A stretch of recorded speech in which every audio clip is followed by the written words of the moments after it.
والسماء والطارق وما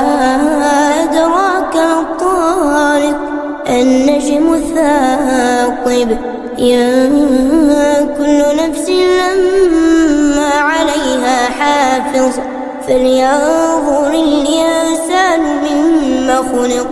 خلق من ماء دافق يخرج من بين الصلب والترائب